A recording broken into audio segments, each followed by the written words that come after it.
Florida GOP Governor Ron DeSantis is facing another legal challenge, this time from a super PAC associated with Donald Trump, who remains publicly at odds, to put it lightly, with the former ally over the possibility of the Republican chief executive launching a bid for the presidency.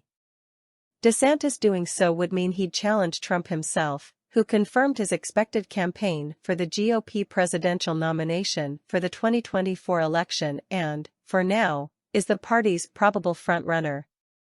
There is polling, though, that shows DeSantis coming close to beating Trump or outright defeating him in individual states or nationally, and Ron keeps raising money.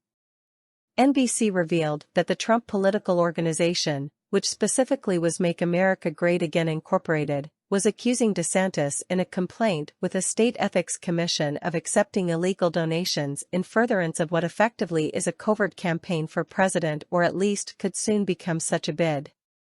As explained by NBC, the Trump group tied its outrage to legal restrictions in Florida against officials receiving such gifts in furtherance of advocacy for a particular outcome to an official decision, and with legal requirements in Florida currently requiring DeSantis to resign if he runs for president, that decision would be his prospective departure from office.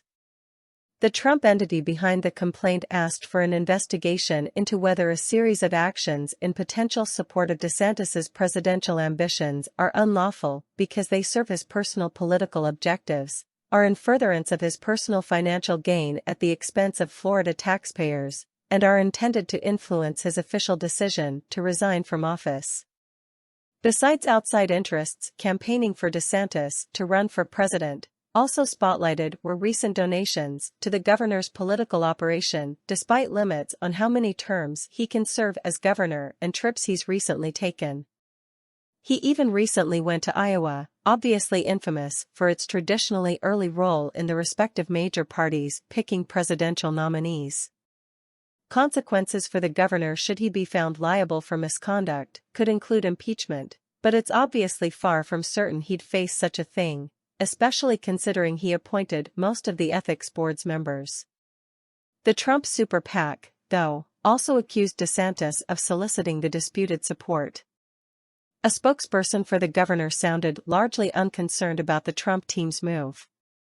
Adding this to the list of frivolous and politically motivated attacks, it's inappropriate to use state ethics for partisan purposes, spokesperson Taryn Fenske said. If DeSantis actually gets close to the presidency, he could be dangerous.